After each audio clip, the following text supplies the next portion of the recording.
هي بيسكلي احنا كنا عايزين نلف مصر.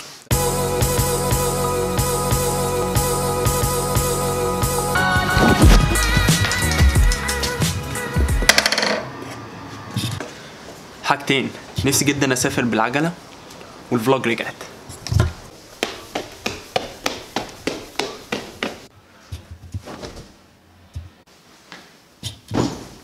يا صباح الخير، يا صباح الخير على الناس العظيمه اللي بتتفرج على الفلوجز.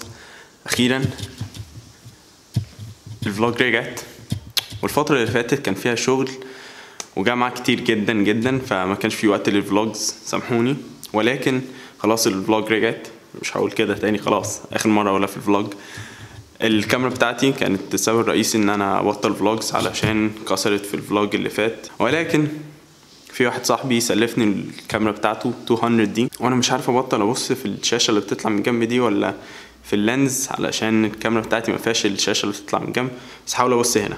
المهم الفتره اللي فاتت كنت قاعد برضو برتب حاجات كتيره للفلوجز، وما كنتش عايز اقدم نفس المحتوى اللي انا قدمته في ال20 فلوج اللي فاتوا، عايز اقدم حاجه جديده جدا. فقررت ان انا عايز الف مصر. احكي لكم اكتر عن الموضوع. انا بقالي فتره كده عايز اسافر، وعايز مساعدتكم جدا في القرار ده. عايزكم تكتبوا لي تحت في الكومنتس المحافظات اللي فيها اماكن محدش يعرف عنها، الاماكن اللي ممكن اقعد فيها، والاكل طبعا اللي هناكله هناك، علشان انا وانتوا بنحب الاكل كده كده. فعايزكم تعملوا كل الحاجات دي تحت في الكومنتس، وان شاء الله نرتب الموضوع مع بعض والموضوع يتم على خير وقريب.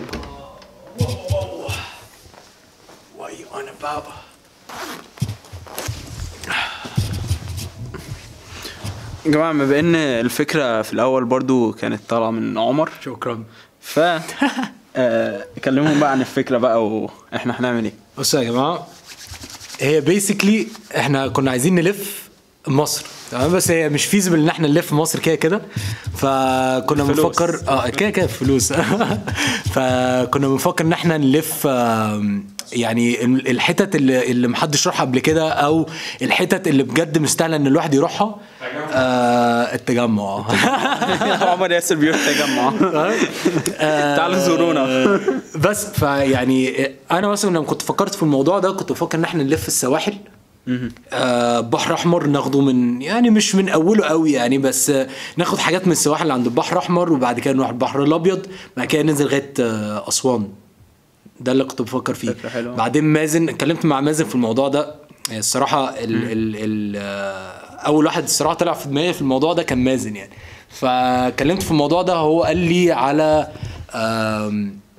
احنا نزور الحتت اللي الناس مش بتروحها قوي، وبجد يعني زي ما بيقولوا hidden gems يعني. عشان كده عايزكم تكتبوا في الكومنتس الاماكن اللي انتوا شايفينها مش منتشره قوي ومش اخده حقها والناس مش عارفاها بس.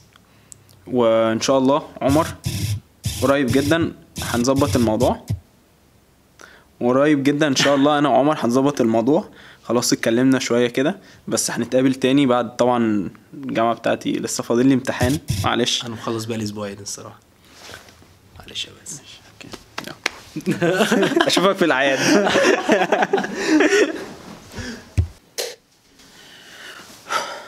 اضطريت اسيب الشباب بدري علشان في عميل كلمني وكان عايز الشغل في خلال 5 ساعات.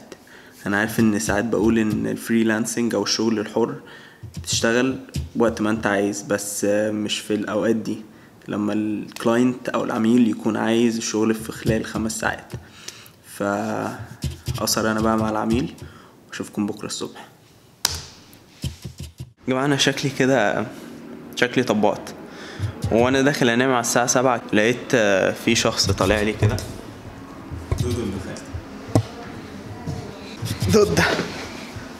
دودو دخلت يا جماعة، بس متقامين مع بعض كمان.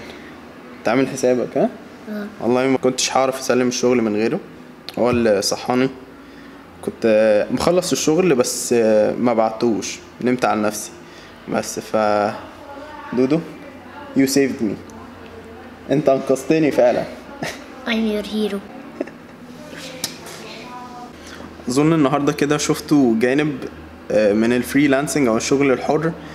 الفريلانسرز مش بيوروه قوي، ان هو في ايام حلوة وفي ايام صعبة، وفي ايام بتكون خارج كده في امان الله يروح كلاينت طلبك واضطر انك تطبق اليوم اللي بعديه.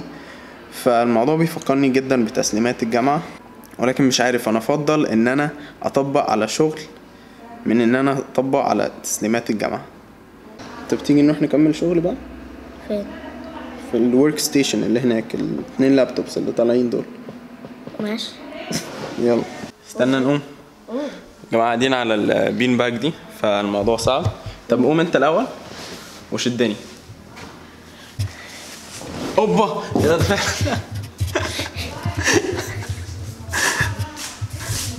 في موضوع بقى عايز اكلمكم عنه ويخص الفريلانسنج والسفر، وهو ده اللي انا عايز اعمله في اخر المغامرة الكبيرة اللي انا بحاول احققها. عايز اكون بسافر واشتغل فريلانسر.